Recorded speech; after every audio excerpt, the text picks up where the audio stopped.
할렐루야. 주님 안에서 평안하셨습니까? 오늘은 이렇게 여러분들의 시간상 제가 영상을 통해 가지고 진행하도록 하겠습니다. 잠시 기도하고 시작하겠습니다. 하나님 아버지 감사합니다. 하나님의 은혜와 사랑으로 우리를 오늘까지 지켜주시고 또 앞으로의 모든 날들을 인도하시는 귀한 은혜에 감사합니다. 우리가 10월달 구역 예배를 통해서 우리 구역 식구들과 함께 나누며 하나님의 귀한 말씀을 통해서 귀한 은혜의 시간 될 수 있도록 역사하여 주옵소서. 주의 성령께서 함께 하실 줄 믿고 감사를 드리며 예수님의 이름으로 기도합니다. 아멘. 오늘은 그 10월달 구역 예배 10월 19일입니다. 10월 19일 날 주일 친교회 하는데 주제는 뭐냐면은 성찬에 관련된 부분인데요. 제목은 성찬 하늘의 은혜를 기억하고 전하라. 하늘의 은혜를 기억하고 전하라, 이런 제목으로 하겠는데요. 처음 사도신경으로 신앙 고백을 들으신 다음에 찬송가 144장 여러분 아실 거예요, 그죠? 예수 나를 위하여 십자가를 질 때 세상 죄를 지고 고초당하셨네. 1, 2, 3, 4절 뒤에 후렴이 이제 준비되어 있으니까요. 그 후렴을 부르신 다음에 4절 부르시고 난 다음에 마지막 아멘으로 끝나면 될 것 같아요. 그리고 구역 식구 중에 한 분이 기도를 하시고, 그리고 성경은요, 고린도전서 11장 27절에서 26절입니다. 17절에서 26절.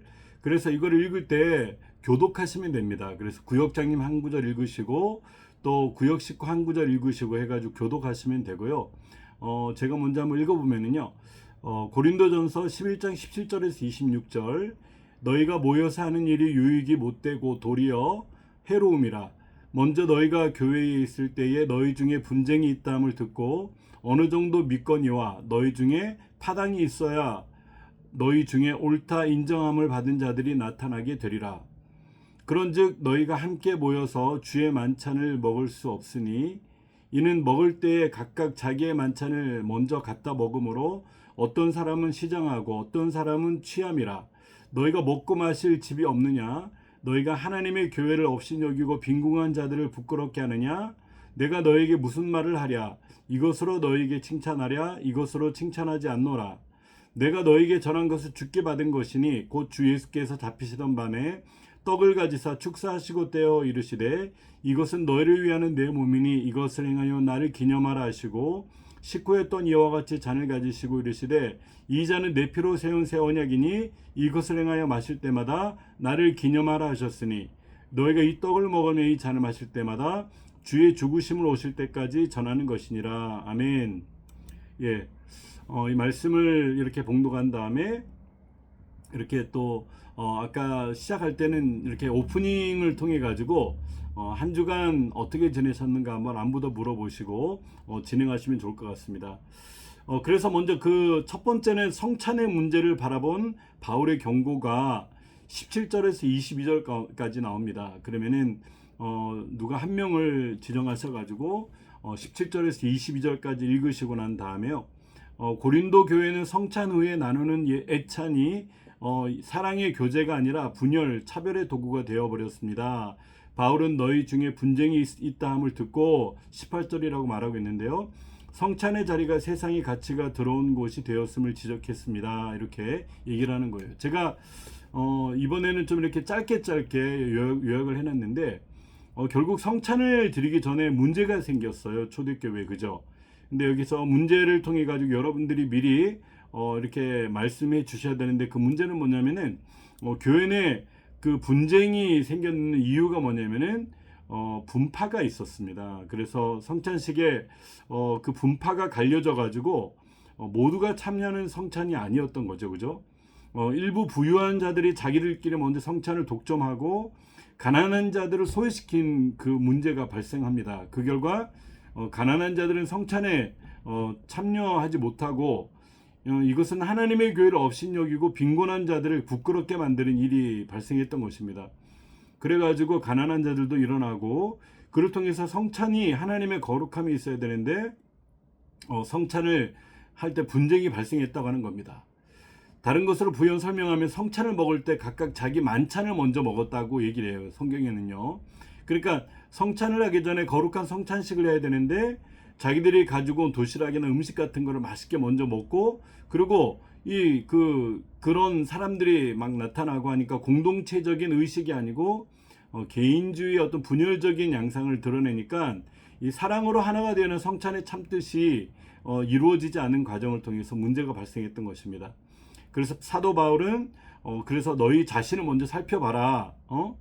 너희가 잘못이 있으면은 성찬을 하면 안 된다. 회개를 하고 그 다음에 죄를 고백하고 성찬식에 참여하는 것을 이렇게 죄를 가지고 참여하는 것을 심각하게 여겼다라고 얘기를 하고 있어요. 그래서 이러한 불성실한 참여가 하나님의 그 진노와 또 아픔 또 심판 이런 것까지 불러온다고 사도 바울은 경고하면서 진행됩니다. 그래서 성찬은 그리스도의 살과 피를 상징하고 죄 없는 그런 어떤 그 자세로 참여해야지만이 참다운 성찬이고, 성찬을 통해 가지고 사랑하고 하나 되고 화합하고 이렇게 하는 거지, 성찬을 두고 싸우면 안 된다라고 이제 얘기를 하는 것이 오늘 나오는 것입니다.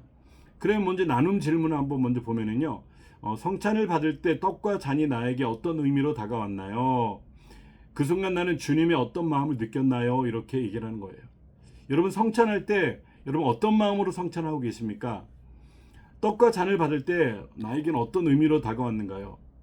뭐 대부분 아는 분들이겠지만은 그럼에도 불구하고 구체적으로 성찬의 의미를 모르는 분들에게는 정확하게 알려줄 필요가 있습니다. 그것이 구역장님들의 역할입니다.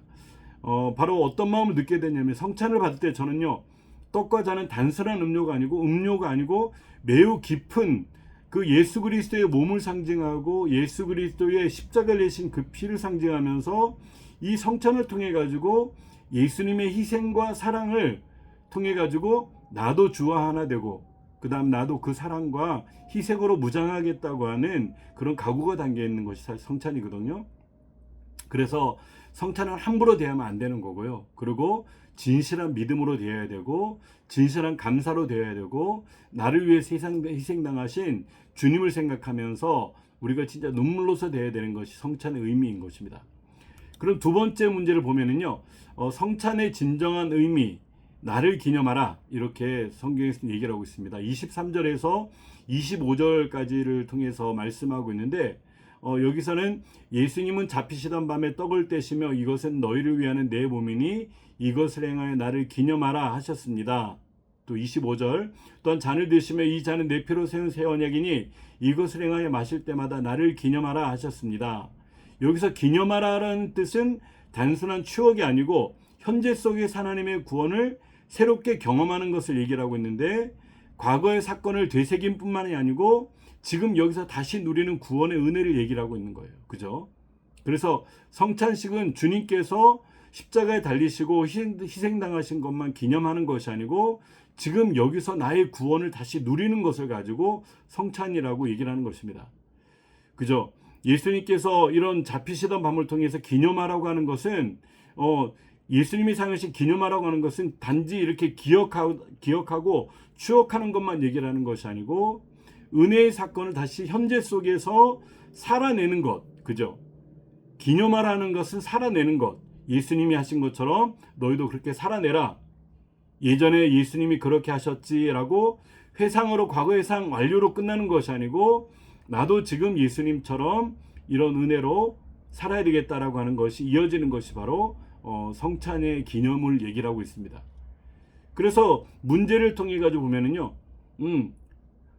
나는 성찬을 받을 때마다 예수님 십자가 사랑을 새롭게 기억하고 있나요? 혹은 단순한 의식으로만 진행하고 있지는 않습니까? 이렇게 얘기를 하는 거예요. 그죠?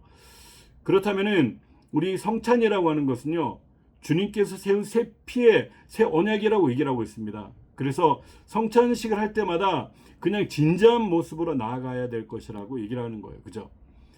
예수님의 십자가의 사랑, 그분이 나를 위해서 이 땅에 오셨고 또 나를 위해서 죽으셨고 나를 위해서 희생당하셨고 그리고 피와 물을 다 쏟으셨고, 이런 것을 통해 가지고 진정한 의미는 나도 주님처럼 나를 십자가에 못 박고 나를 부인하고 주님을 따르는 그 모든 것을 통해 가지고 성찬에 진짜 의미가 있다고 하는 것입니다. 그래서 단순하게 그냥 의식으로 끝나면 안 된다는 것을 강조해 줘야 돼요. 예수님의 피가 내 몸에 들어올 때 나는 또 새롭게 정결함을 입고 또 정결함을 입을 뿐만 아니고 거룩함을 입고, 그리고 그 거룩함을 통해 가지고 나도 이제는 죄짓지 않고 더욱 거룩한 삶으로 살겠다고 하는 그 고백으로 이어지는 것이 바로 진짜 성찬의 현재적 의미라고 하는 것입니다. 이것은 너희를 위하는 내 몸이라. 단순한 밀가루가 아닙니다. 음료수나 포도주로 끝나는 것이 아닙니다. 그죠? 하나님께서 이 땅에 우리 모든 죄인을 사해 주시기 위해서 독생자 예수님으로 오셔가지고 죄인을 위해서 찢기신 그런 사랑을 통해서 얘기를 하시면서 그 피는 내 피로 세운 새 언약이라고 말씀하셨는데, 우리 죄를 사하시기 위해서 흘리신 속죄의 피가 바로 그 포도주라고 얘기를 하는 것입니다. 우리 교회는 요즘 이렇게 따가지고 이렇게 하는 것인데, 옛날에는 포도 음료로 했었는데, 그런데 요즘은 포도주를 통해 가지고 그 안에 담겨져 있는 것으로 진실한 마음을 가지고 있습니다. 그래서 이것을 먹고 마시는 것으로 끝나는 것이 아니고 주님을 향한 예식, 주님께서 우리를 위해서 피를 흘려주신 것처럼 우리도 그 피를 가지고 화해하고, 그리고 그 주님께서 주신 살과 같은 모습으로 은혜가 모든 사람들과 새롭게 이어지는 그 언약의 순간이라고 하는 것이 바로 성찬이라고 하는 것입니다. 그래서 성찬이라고 하는 것은요, 기억하라, 그리고 감사하라, 그리고 헌신하라. 그죠? 기억하라, 감사하라, 헌신하라. 그것이 바로 내포되어 있는 것을 얘기를 하고 있습니다. 그리고 마지막 세 번째로 성찬의 사명은 무엇인가? 주의 죽으심을 전하라는 것입니다. 26절에 보면 너희가 이 떡을 먹으며 이 잔을 마실 때마다 주의 죽으심을 그가 오실 때까지 전하는 것이니라. 성찬은요, 결국 성찬의 사명은 전하는 것까지 가야 된다는 것입니다. 그죠? 그래서 우리가 함께 묵상하기 보면은 성찬은 기억하는 것입니다. 예수님이 십자가를 잊지 않는 것 우리가 했어요. 그죠? 그리고 성찬은 감사입니다. 그 피의 은혜를 기쁨으로 받아들이는 것. 그리고 마지막 성찬은 성교입니다. 그의 죽으심을 세상 끝날까지 전하는 것. 우리 주님의 십자가의 사랑을 기억하고, 그리고 피와 물을 다 쏟으시고 살까지 우리 가운데 내어주신 그 찢기신 그거를 통해 가지고 주님 앞에 감사하는 그런 은혜를 있어야 되고요. 그리고 나아가서 끝까지 나아가는 것이 성교적인 그런 개념까지 나아가라고 얘기를 하고 있는 것입니다. 그래서 십자가에서 이루신 희생과 사랑을 계속해서 마음에 새기고 잊지 않는 것, 무한 반복이죠. 그죠? 군대에서도 동일한 훈련을 매년마다 반복하는 것은요, 잊지 않고 완전히 우리 몸에 배일 수 있도록, 그래서 전쟁터에 나가면 나도 모르는 가운데 총을 쏘고 칼을 피하며, 그리고 진짜 우리가 공격할 수 있는 그런 것을 끊임없이 훈련시키는 반복인데, 여기서 기억이라고 하는 것은 헬라어로 아남네시스라고 하는 말을 통해 가지고 이 계속해서 역사 속에 온몸을 통해 가지고 체험하는 과정을 얘기를 하고 있습니다. 그래서 성찬을 통해 가지고 우리가 할 때는 날마다 우리가 성찬할 때마다 주님의 은혜와 그 사랑에 기억하고 감사하고 성교하라고 하는 다짐이 있습니다. 그죠? 성교는요, 그가 오실 때까지 계속돼야 된다라고 얘기를 하고 있습니다.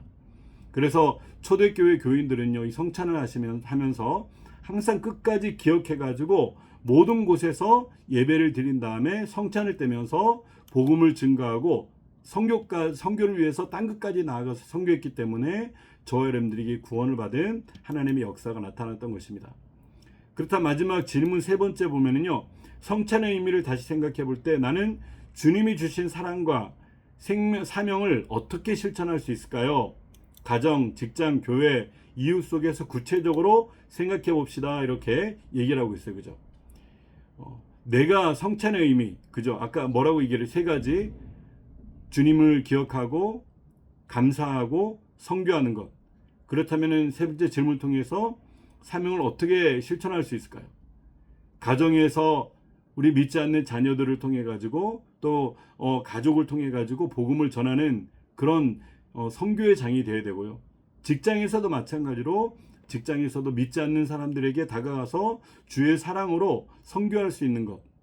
그리고 교회 안에서도 따뜻한 사랑이 필요한 사람들에게, 그리고 또 새가족이나 여러 어려움에 처한 사람들을 통해서 돌아보고 그 예수 그리스도의 사랑으로 다가가는 것이 바로 이와 같이 성찬의 진짜 의미라고 하는 것입니다. 그 예수님께서는 우리 가운데 이 두 가지를 기념하라고 하셨어요. 성찬을 기념하라고 하셨고, 그리고 침례식을 진행하라는 것, 세례식. 이 두 가지를 통해서 마지막 때 교회에 주신 사명을 오셨는데 우리가 성찬을 하면서 매번 성찬하면서 의미를 모르시면은 안 된다고 하는 것입니다. 예전에 성찬을 통해 가지고 간증하는 사람들이 있었는데 그 성찬 간증을 여러분 이렇게 유튜브에 찾아보면 성찬 간증이 많이 나옵니다.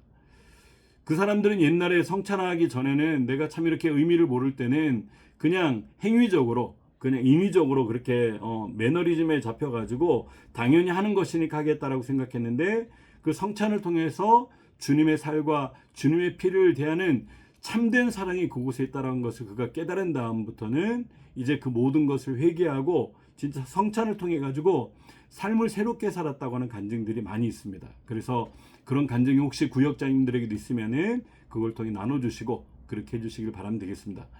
자, 함께 기도할 때요, 성찬의 진정한 의미를 바로 알고 감사와 감격으로 성찬을 할 때마다 참여하게 하여 주옵소서 이렇게 기도하시고, 또 주님의 몸된 교회가 분열이 아닌 사랑과 하나됨을 세워지게 하소서 이렇게 기도해 주시고요. 또 구역 식구들과 이웃을 위해서 기도할 때 환우들, 돌보는 자, 어려움을 당한 자, 시험 앞에 있는 자, 직장을 구하는 자, 또 신분을 어려움에 겪고 있는 사람들을 위해서 우리가 기도해 주시고, 또 한국과 미국 교회를 위해서, 선교사님들을 위해서, 우리 나사렛 신학교를 위해서, 북한의 복음화를 위해서, 사회 지도자들을 위해서 기도하고요. 또 우리 교회와 교구와 모든 목회자들을 위해서 기도하고 사역, 그 모든 사역 위해서 열매 맺게 해달라고 기도하시고, 특별히 우리가 이제 성찬의 세 번째 정신이 바로 주님을 기념하고 땅끝까지 선교인데 주의 죽으심을 세상 끝날까지 전하는 것이라고 했는데, 우리가 토요일마다 전도팀이 나가서 전도하게 될 때 그를 위해서도 끊임없이 중보 기도해 주시길 바랍니다. 또 교회에 힘들지만 아프지만 몸은 늙었지만 그럼에도 불구하고 늘 주님 앞에 헌신하고 충성하는 많은 사람들이 하나님의 교회를 튼튼하게 바치고 있는 것처럼 하나님 그런 분들에게 세움을 주시고 능력을 달라고 기도하시고, 또 나도 시간을 내어 가지고 그런 일을 감당할 수 있는 은혜를 달라고 여러분 기도할 수 있는 저 여러분들이 되시기를 주님의 이름으로 바랍니다. 아멘. 자, 기도하겠습니다. 하나님 아버지 감사합니다. 오늘 성찬의 참된 의미에 대해서 살펴보았습니다. 성찬을 아무 생각 없이 떼는 것도 죄악이고, 마음의 준비 없이 회개하지 않고도 성찬을 떼는 것도 죄악이며, 내 마음의 미움과 또 질투와 시기를 가지고 있으면서 성찬을 대하는 것도 죄악입니다. 성찬을 대하기 전에 우리의 모든 죄를 회개하고 주님의 살과 주님의 피를 대하는 거룩한 의식을 통해서 우리의 영혼이 변화되고 우리의 삶이 변화되고 개인이 변화되고 가정이 변화되어서 우리 하나님을 영화롭게 할 수 있도록 인도하여 주시옵소서. 감사를 드리며 예수님의 이름으로 기도합니다. 아멘. 감사합니다. 여러분 오늘 그 구역장님들 이걸 성찬을 통해 가지고 나누실 때 성도님들이 구역장님들이 가지고 계신 그런 은혜라든지 아니면 성도님들이 가지고 계신 그런 은혜에 대해서도 나누는 것도 좋을 것 같습니다. 그럼 이것으로 제가 교제와 함께 보내겠습니다. 감사합니다. 할렐루야.